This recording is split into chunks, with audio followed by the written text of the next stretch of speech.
जय महाकाल दोस्तों, आप सभी का पवार मैथ्स क्लासेस के यूट्यूब चैनल पर स्वागत है। आज हम जो बात करने वाले हैं, हमारे पटवारी का 19 दिसंबर सेकंड शिफ्ट का जो पेपर था, उसके ऊपर हम चर्चा करेंगे। तो देखते हैं, लेकिन उसके पहले 2 लाइनें। संघर्ष आपकी क्षमता को बढ़ाता है और सफलता की ओर करीब लाता है। बिल्कुल सही बात है कि जो व्यक्ति संघर्ष करने से नहीं घबराता है, सफलता भी उसके ही कदम चूमती है। तो पहले क्वेश्चन की तरफ शुरू करते हैं और पहला क्वेश्चन हमारा क्या बोल रहा है। पहला क्वेश्चन है, संख्या 6545 को धनात्मक 2 अंकी संख्याओं के युग्म के गुणनफल के रूप में लिखा जा सकता है। संख्याओं के इस युग्म का योगफल क्या होगा? मतलब 2 धनात्मक संख्याएं हैं, वो अपने को निकालना है जिनका की गुणनफल 6545 है। तो कौन सी संख्याएं उनको निकालना है और फिर बताना है कि उनका योग क्या होगा। तो बिल्कुल हम बता सकते हैं, जैसे कि हमारे पास क्या है, हमारे पास है 6545। सबसे पहले तो मुझे समझ में आ रहा है कि आप इसको डिवाइड कैसे कर सकते हैं, 5 से डिवाइड कर सकते हैं। बिल्कुल 5 से डिवाइड, क्योंकि पीछे का अंक 5 है, तो ये 5 से कितनी बार कट गया? एक बार। फिर ये 5 से कितनी बार कट गया? 3 बार। फिर भाग नहीं जा रहा, जिसकी कितना आ गया? 0। और 5 9 कितने आ गए? 45। क्लियर है एकदम। इसके बाद अगर अपन देखते हैं तो ये कैसे कट सकता है। 5 के बाद अगर अपन देखें इसको कि 17 7 119 और फिर 11, यानी कि इसको अपन 17 से काट सकते हैं, यानी कि 17 7 119, यानी कितनी बार कट जाएगा? 7 बार। और उसके बाद वापस कितने बचेंगे? 17 7 119, 11 बच गए और वापस 17 7 कितने हो गए? 119। तो मुझे तो यही समझ में आ रहा है कि एक 5 और 17, तो 17 और 5 कितने हो गए? 85 हो गए। और एक और क्या बचा? 77 बचा, क्योंकि 77 11 और 7 का मल्टीपल है और 11 और 7 दोनों किससे नहीं कट रहे, तो 2 संख्याएं आ गई। अब इनका अगर हम गुणनफल देखते हैं तो गुणनफल कितना हो जाता है? हो जाता है 6545। क्लियर है। अब उसका इसने क्या पूछ लिया? योग पूछ लिया। तो अपन क्या करेंगे? 85 और प्लस में क्या? 77। तो 7 और 5 12 के 2, कैरी आउट कितना किया? 1। 7 8 15 और 1 16, यानी कि उन 2 धनात्मक संख्याओं का योग कितना होगा? 162 होगा। यानी कि ऑप्शन नंबर ए एकदम क्या हो जाएगा दोस्तों? सही हो जाएगा। क्लियर है। यहां तक आपको समझ में आ गया होगा, मैं उम्मीद करता हूं। अगले क्वेश्चन की तरफ बढ़ते हैं और अगला क्वेश्चन हमसे क्या बोलना चाह रहा है।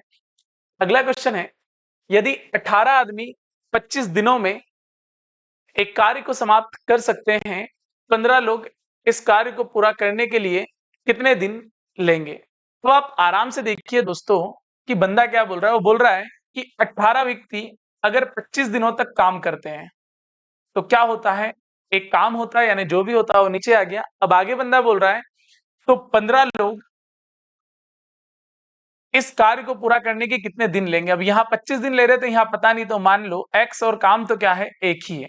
अब आप आराम से देखो कि ये 5 से कितनी बार कट गया? 5 बार। ये 5 से कितनी बार कट गया? 3 बार। और ये 3 से कितनी बार कट गया? 6 बार। यानी 6 5 कितने आ गए? 30। यानी कि कितने दिनों में उस काम को करेंगे? तो उस काम को करेंगे 30 दिनों में। यानी कि ऑप्शन नंबर बी एकदम आपका क्या होगा दोस्तों? सही होगा। क्लियर है। चलो अगले क्वेश्चन की तरफ रुख करते हैं। अगला क्वेश्चन क्या बोलना चाह रहा है। तो अगला क्वेश्चन है, एक आयत का क्षेत्रफल 180 वर्ग इकाई है। तो आराम से देखो कि एक आयत है, यानी कि जिसकी आमने सामने की भुजाएं एकदम कैसी होती है? बराबर होती है। वो क्या कहलाता है? आयत कहलाता है। यानी ये वाली भुजा और ये वाली भुजा बराबर, और ये दोनों भुजा भी एकदम कैसी है? बराबर है। जिसका क्षेत्रफल हमें दे रखा है कितना? 180।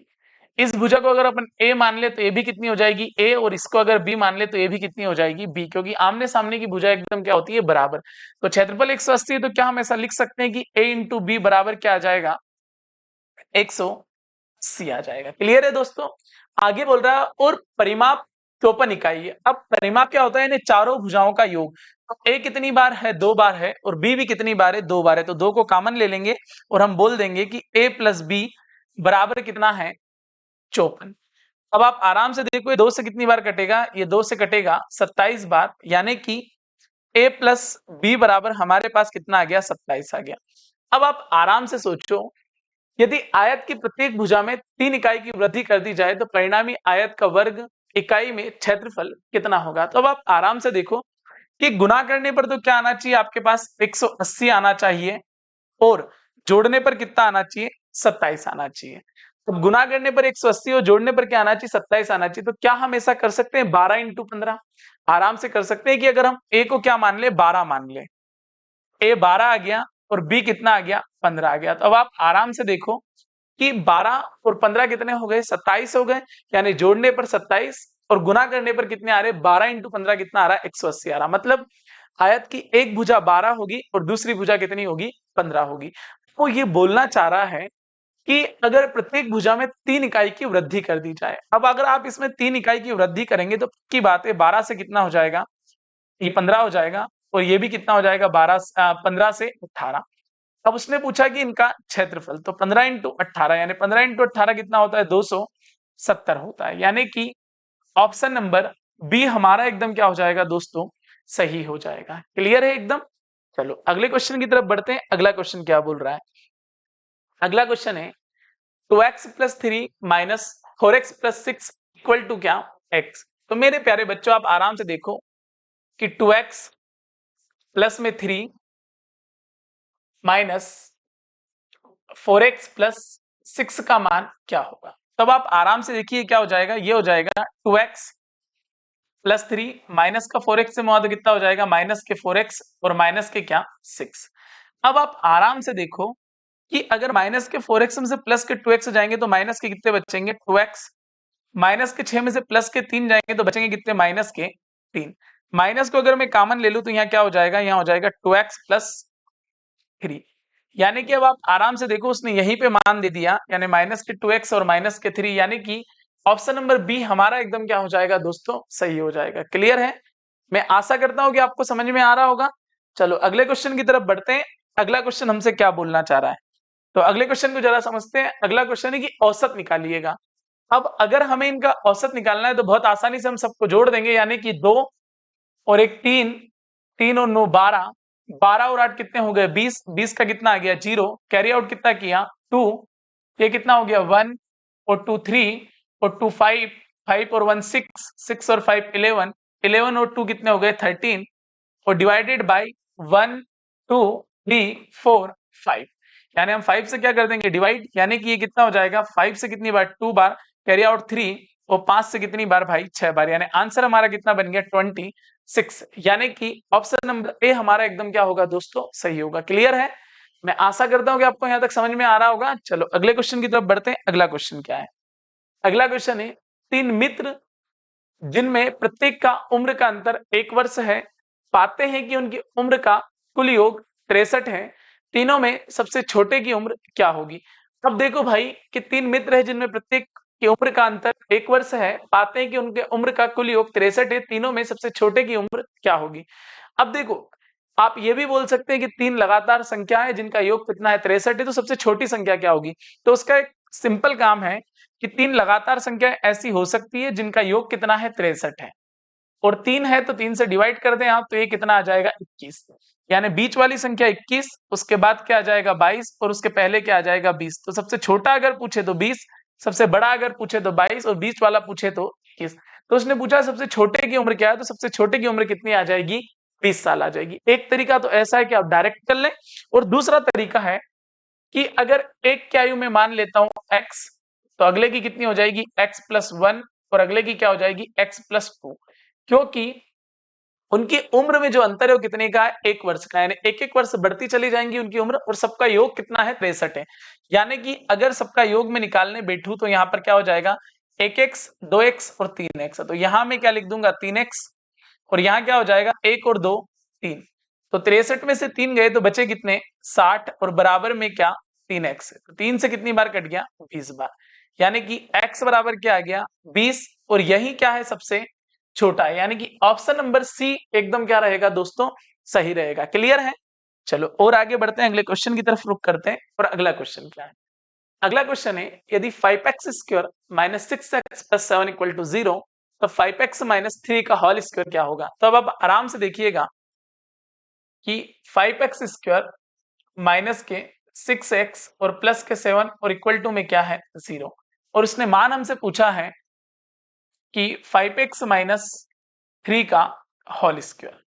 अब आप आराम से देखो ये क्या हो जाएगा a माइनस बी का होल स्क्वायर, यानी a का स्क्वायर, यानी 5 का वर्ग कितना हो जाएगा 25, प्लस b का वर्ग यानी कितना हो जाएगा 9, और माइनस के 2ab, यानी कितना हो जाएगा भैया माइनस के 2ab, यानी कि 2 5 10 और 10 3 कितने हो जाएंगे 30, यानी ये कितना बन जाएगा हमारा, ये बन जाएगा हमारा 30x। क्लियर है दोस्तों, और बराबर में क्या आ जाएगा 0 आ जाएगा। अब आप आराम से देखिए कि इसको अगर मैं और सोल्व करता हूं तो ये क्या हो जाएगा, ये हो जाएगा 25x² और माइनस के 30x प्लस 9 इक्वल टू में क्या आ जाएगा 0 आ जाएगा। क्लियर है, मतलब हमें इसका मान निकालना है। अब आप देखो कि यहाँ 5x² है, वहां 25x² है, यहाँ 6x है, वहां 30, तो यानी कि आप पूरे के पूरे में गुना काय का कर देंगे, इधर भी 5 का गुना कर देंगे और इधर भी 5 का गुना कर देंगे, तो ये कितना हो जाएगा 5 और 5, ये हो जाएगा 25x² और 5 6 कितना हो जाएगा 30x और 5 7 कितना हो जाएगा 35, और अगर इसमें 0 का गुना करेंगे तो क्या आएगा 0 ही आएगा। अब आप आराम से देखो, क्या हम ऐसा कर सकते हैं क्या कि 25x² माइनस के 30x और बराबर में ये प्लस का उधर जाके काय का हो जाएगा माइनस का हो जाएगा, यानी माइनस के 35। देखो ये वाला मान इस वाले मान से रिलेट हो रहा है, यानी ये कितना हो जाएगा माइनस के 35 और प्लस के कितने 9। अब आप आराम से देखो कि माइनस के 35 में से अगर कितना जाएगा 9 जाएगा, तो माइनस का कितना बचेगा 26, यानी कि आपका ऑप्शन नंबर सी एकदम क्या हो जाएगा सही हो जाएगा। यानी कि हमने क्या करा कि इस वाली समीकरण से हमने मान लिया और उठा के कहां रख दिया, सेकंड वाली समीकरण में रख दिया, यानी कि हमारा आंसर एकदम क्या आ जाएगा सही आ जाएगा। क्लियर है दोस्तों, अगले क्वेश्चन की तरफ बढ़ते हैं। अगला क्वेश्चन क्या है, अगला क्वेश्चन है यदि x³ minus 3x² plus 6x minus 18 का एक गुणनखंड x माइनस 3 है, तो x की power 5 minus 3x² plus 6x minus 18 को x माइनस 3 से विभाजित करने पर शेषफल क्या आएगा। ऐसी स्थिति में शेषफल क्या आएगा भाई 0 आएगा। जैसे मान लो कि कोई संख्या 20 है, अब अगर इस संख्या के हम गुणनखंड निकाले तो इस संख्या के गुणनखंड क्या क्या आ सकते हैं, 1 आ सकता है, उसके बाद क्या आ सकता है 2 आ सकता है, इसके बाद क्या आ सकता है 4 आ सकता है, इसके बाद क्या आ सकता है 5 आ सकता है, और क्या आ सकता है 10 आ सकता है, और क्या आ सकता है 20 आ सकता है। यानी कि अगर हम इन किन्हीं भी संख्याओं में से अगर 20 को डिवाइड करेंगे तो पूर्णतः डिवाइड हो जाएगा, बिल्कुल पूर्णतः डिवाइड हो जाएगा, और शेषफल हमारे पास कुछ भी नहीं आएगा। जैसे हम किसी को भी ले लें, जैसे मान लो कि हम 4 को ही ले लें, मतलब संख्या 20 है और अगर हमें इसे 4 से डिवाइड करना है तो 4 5 कितना आ जाएगा 20 आ जाएगा, आ गया 20। तो देखो आप शेषफल कितना बचा 0 बचा, यानी कि ये 4 20 का क्या है गुणनखंड है। अब 20 का एक गुणनखंड है तो शेष क्या आएगा 0 आएगा। तो मतलब यहाँ पर x माइनस 3 यानी कि x बराबर 3 रखने की कोई भी आवश्यकता नहीं है।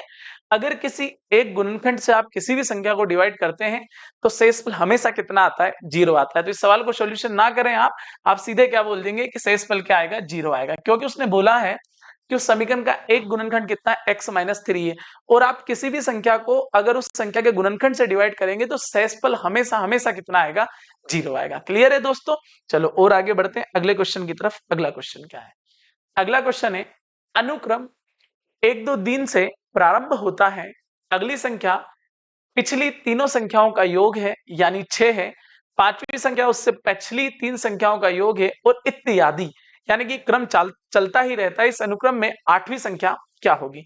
अब आप आराम से देखिएगा थोड़ा सा इस सवाल को,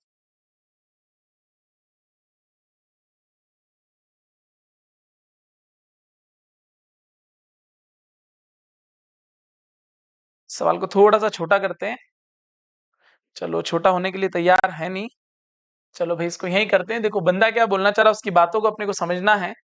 वो बोल रहा है कि अनुक्रम 1 2 3 से प्रारंभ होता है। अब आप आराम से देखो कि अनुक्रम 1 2 3 से प्रारंभ होता है और अगली संख्या पिछली 3 संख्याओं का योग है, मतलब योग है यानी 6 है, मतलब एक संख्या 2 संख्या 3 संख्या और चौथी संख्या क्या आएगी 6, यानी कि इन तीनों का योग। अब आप आराम से देखो कि 3 2 5 और 1 6।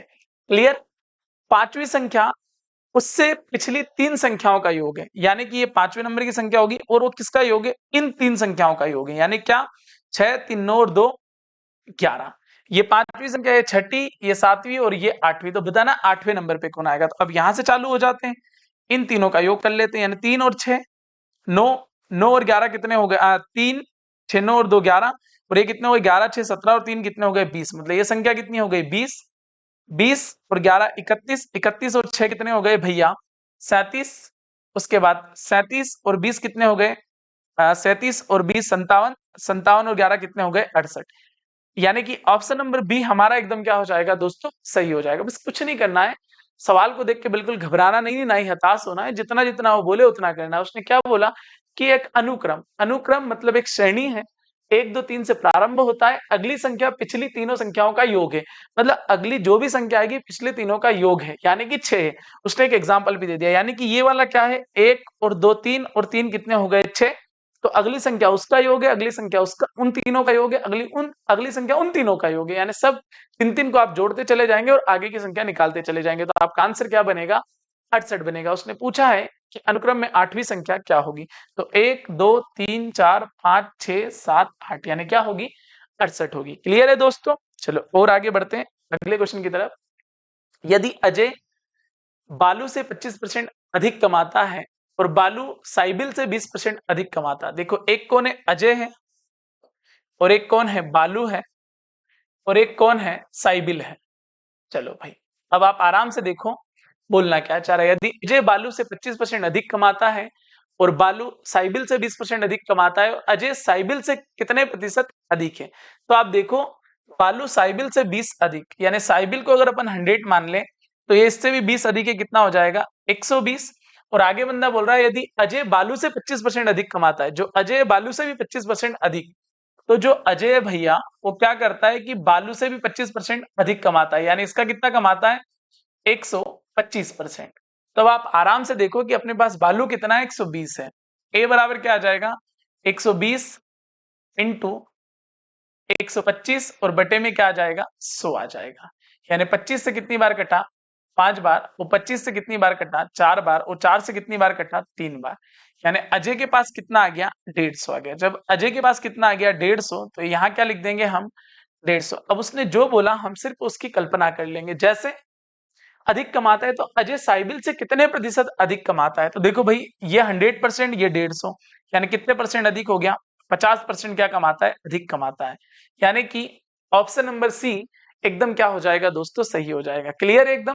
चलो और आगे बढ़ते हैं, अगले क्वेश्चन की तरफ रुख करते हैं। अगला क्वेश्चन क्या है, अगला है जो और जैक 1 दर्जन ब्रेड को एक साथ मिलाकर 10 मिनट में सेक सकते हैं। यदि जैक अचानक बीमार पड़ जाता है तो जिल को उसी कार्य को करने में 20 मिनट लगते हैं। जैक को अकेले उसी कार्य करने में कितना समय लगेगा यदि जिल उसे सहयोग देने से इनकार कर दे। मतलब क्लियर है कि दो व्यक्ति हैं, अगर एक साथ मिलते हैं तो काम कितने दिन में होता है, यानी ऐसा मान लो कि A + B है, काम 10 दिन में होता है, और वो अकेला बंदा कितने दिन में करता है, 20 दिन में करता है, तो अकेला कितने दिनों में करेगा। तो अब आप आराम से देखो कि 10 20 का एलसीएम कितना आ गया, 20, 10 से कट गया 2 बार, 20 से कट गया 1 बार, 2 में से 1 गया तो बचा कितना, 1, यानी आपका आंसर कितना आ गया, 20। यानी कि ऑप्शन नंबर सी लगाएंगे और आपका आंसर क्या हो जाएगा, एकदम सही हो जाएगा, क्योंकि उसने सहयोग देने से इनकार कर दिया। तो अकेला काम करेगा, और अकेला काम कितने मिनट में करेगा, 20 मिनट में वो क्या कर लेगा, काम को कर लेगा। चलो अगले क्वेश्चन की तरफ बढ़ते हैं। अगला क्वेश्चन क्या है, अगला क्वेश्चन है यदि x का 10% y के 20% के समान है, तो आप आराम से यहाँ लिखिएगा कि वो बंदा क्या बोल रहा है, वो बोल रहा है x का 10% y के 20% के क्या है, समान है। अब आप आराम से देखिए x का मतलब क्या होता है, इंटू, और ये क्या हो जाएगा 10/100 और बराबर में y के 20/100। ये 100 से ये 100 कट जाएगा, ये कट जाएगा, 0 से 0। अब क्या पूछा, x अनुपात y, तो x और बटे में क्या ले लेंगे, y, और वहां क्या बचा, 2, और नीचे क्या बचा, 1, यानी आप आंसर लिख देंगे 2:1। यानी कि ऑप्शन नंबर सी आपका एकदम क्या हो जाएगा दोस्तों, सही हो जाएगा। क्लियर एकदम? मैं आशा करता हूं कि यहां तक आपको सवाल समझ में आ रहा होगा, और मुद्दा इतना सा है सिर्फ जीवन का कि जो व्यक्ति लगातार प्रयासरत रहेगा सफलता उसके जरूर कदम चूमेगी। आज भले ही आपको कुछ नहीं आता हो, लेकिन आप लगातार अगर पूरे के पूरे 36 या 37 शिफ्ट है उनको देख लेंगे तो लगभग 700 750 क्वेश्चन को आप कवर कर लेंगे। और मैं ये मानता हूं कि अगर आप 700 750 क्वेश्चन कर लेते हैं तो वहां से 20-25 क्वेश्चन तो बहुत आसानी से बन ही जाएंगे। तो इसलिए आप लगातार प्रयासरत रहें और सवालों को करते रहें। आप जितने सवालों को करते रहेंगे आपकी सफलता आपके उतने नजदीक आती रहेगी, क्योंकि मैथ्स अगर किसी चीज पे डिपेंड है तो सिर्फ और सिर्फ प्रैक्टिस है, और जो व्यक्ति लगातार प्रैक्टिस करता रहता है फिर सफलता उसके जरूर कदम चूमती है। तो मैं चाहता हूं कि जीवन में सफलता भी आपके कदम चूमे, इसलिए आप लगातार प्रयासरत रहें और किसी भी दिन गैप ना करें, लगातार वीडियो को देखते रहें। इससे आपका मनोबल भी बढ़ेगा, कॉन्फिडेंस तो बढ़ ही जाएगा अपने आप, और आप जितनी मैथ्स की प्रैक्टिस करेंगे चीजें उतनी आपके लिए क्या होती चली जाएगी, आसान होती चली जाएगी। क्लियर है दोस्तों? चलो अगले क्वेश्चन को देखते हैं। अगला क्वेश्चन क्या है? जैसे अगला क्वेश्चन है, तीन संख्याओं का योग 174 है, दूसरी संख्या का तीसरी संख्या से अनुपात 9:16 है, और पहली संख्या का तीसरी संख्या से अनुपात 1:4 है, तो दूसरी संख्या क्या होगी? अब आप आराम से देखिए, ऐसे सवाल को करते वक्त बिल्कुल भी जल्दीबाजी ना करें। आप ऐसे मान ले तीन संख्या है, जैसे कि A, B और 3 C, यानी कि तीन संख्या हो गई A:B:C में, और जिनका योग है वो कितना 174 है। दूसरी का तीसरी संख्या से अनुपात 9:16 है, यानी कि क्या बोला उसने कि दूसरी का तीसरी संख्या से अनुपात कैसा है, 9:16 है। क्लियर है? और आगे बंदा बोल रहा है पहली संख्या का तीसरी संख्या से अनुपात क्या है, 1:4 है। देखो भैया, पहली संख्या का तीसरी संख्या से अनुपात कैसा है, 1:4 है। अब आप थोड़ी सी सावधानी ये रखें कि C का मान क्या दे रखा है, 2 बार दे रखा है। अमूमन B का मान 2 बार रहता है, तो ऐसी कंडीशन में आप क्या करेंगे कि सबसे पहले आप क्या लिख लेंगे कि A:C, और इसके नीचे एक बार और क्या लिख दो, C:B, यानी कि 1:4 को आप 1:4 तो है ही सही, 9:16 को आप क्या कर दो, 16:9 कर दो, यानी कि A, C और B का मान निकल जाएगा। तो मैं इनको नॉर्मल लिख लेता हूं कि 1:4 और 16:9। तो ये क्या हो जाएगा, ये हो जाएगा 16, ये कितना हो जाएगा 16×4 64, और ये कितना हो जाएगा 9×4 36।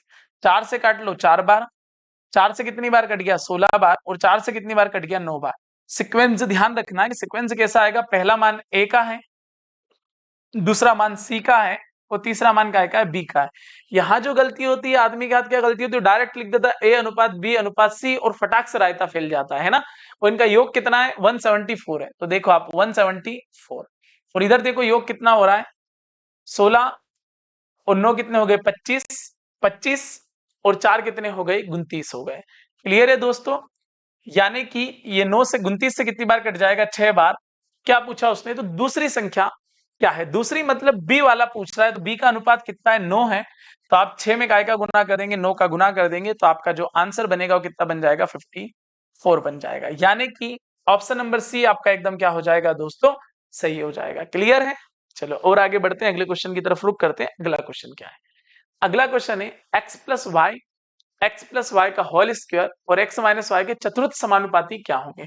तो जो अनुपाती होते हैं वो ऐसे होते हैं कि प्रथम A होता है, द्वितीय अनुपाती B होता है, तृतीय अनुपाती क्या होता है, C होता है, चतुर्थ अनुपाती क्या होता है, D होता है। यानी आप इसको कैसे लिख सकते हैं, इसको लिख सकते हैं आप A बटे में B बराबर में C अनुपात D। अब हमने पूछा चतुर्थ समानुपाती क्या होगा, मतलब ये मान A का दे रखा है, ये मान B का है, ये मान C का है, और D का हमसे क्या कर लिया है, पूछ लिया है। तो A का मान कितना है दोस्तों हमारे पास, वो है हमारे पास x प्लस वाई। B का मान कितना है, वो है x प्लस वाई का होल स्क्वायर। C का मान कितना है, x माइनस वाई, और D का मान हमें पता नहीं। तो क्या आप x प्लस वाई स्क्वायर को 2 बार लिख सकते हैं क्या? कैसे, थोड़ा लिख ही देता हूं मैं। यानी कि x प्लस वाई, और अपॉन में क्या लिख सकते हैं आप, x प्लस वाई और x प्लस वाई, और बराबर में क्या लिख देंगे आप, x माइनस वाई, और अपॉन में क्या d, क्योंकि ये इससे कट जाएगा, तो d का मान चाहिए, तो ये क्या हो जाएगा, ये हो जाएगा x प्लस वाई, तिरछा गुना हो गया, और x माइनस वाई। अब एक बार प्लस में है और एक बार माइनस में है, तो फार्मूला क्या बनेगा, फार्मूला बनेगा x square minus y square. यानी d बराबर आप क्या बोल सकते हैं, आप बोल सकते हैं x square minus y square. Clear है दोस्तों? यानी कि ऑप्शन नंबर बी आपका एकदम क्या हो जाएगा दोस्तों, सही हो जाएगा। क्लियर है? चलो और आगे की तरफ चर्चा करते हैं हम। अगला क्वेश्चन हमसे क्या बोलना चाह रहा है उसको देखते हैं जरा।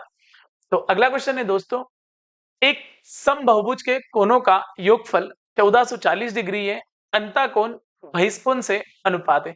एक समबाहुभुज के कोणों का योग कितना है, 1440। अब समबाहुभुज के कोणों का योग अगर है कितना, 1440, तो जो उसका फार्मूला होता है क्या होता है, वो होता है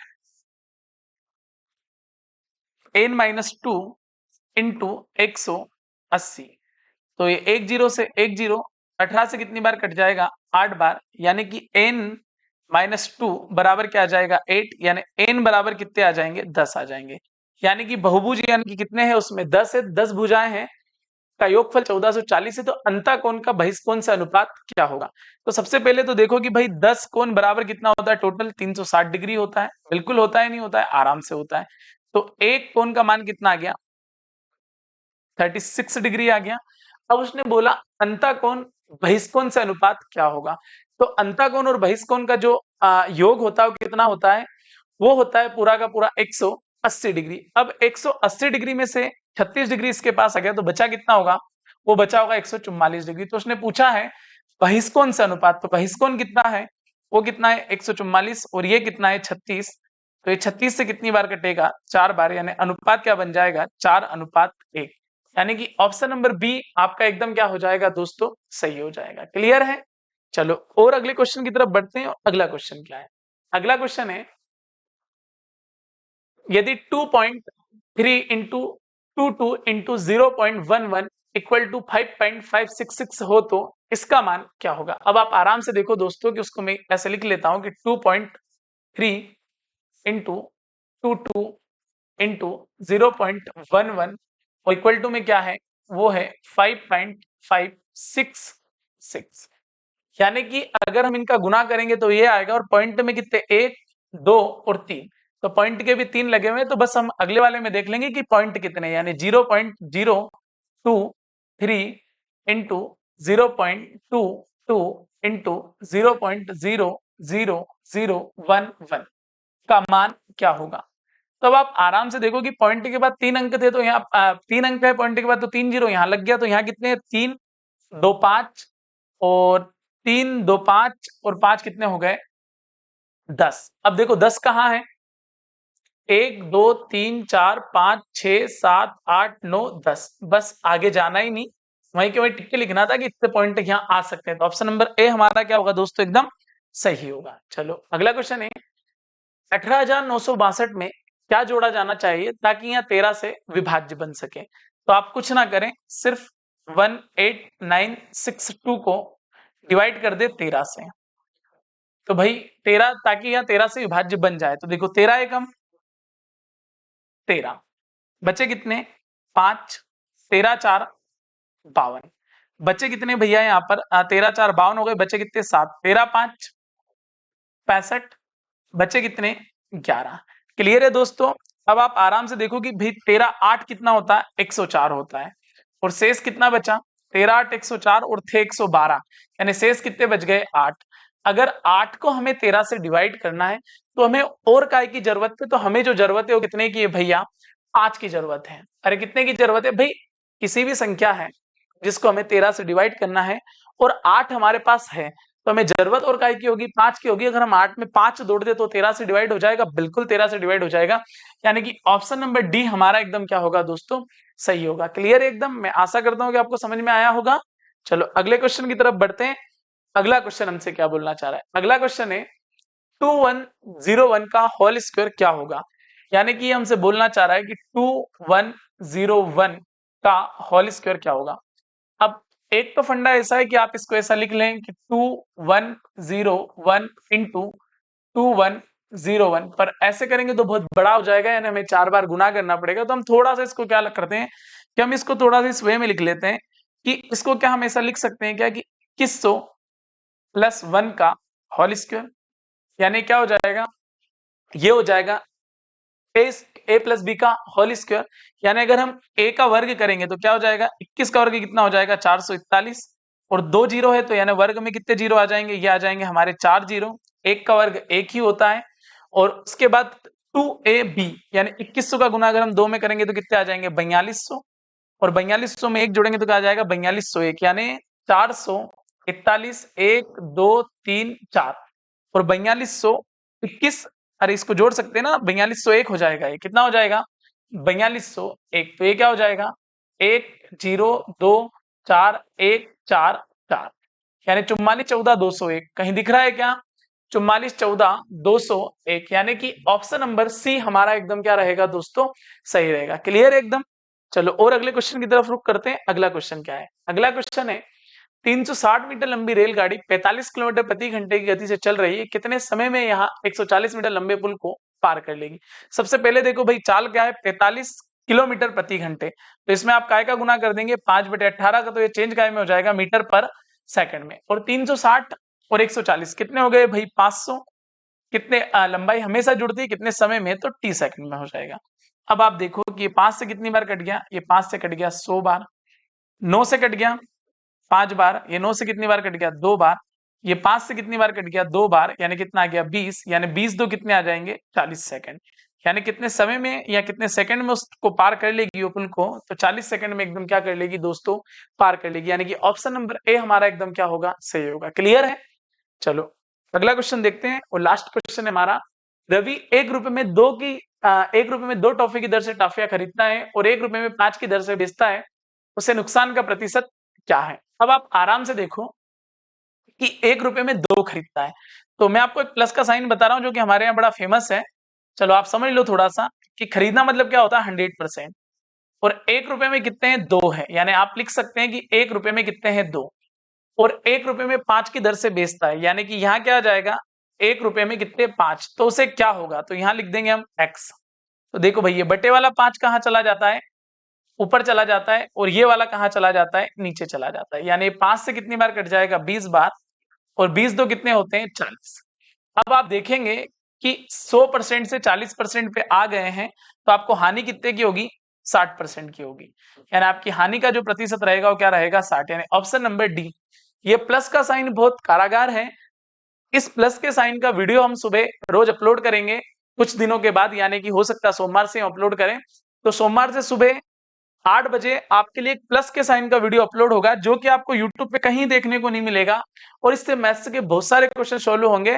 तो आप हमारा वो अगला वीडियो देखते रहें। तब तक के लिए जय हिंद जय भारत।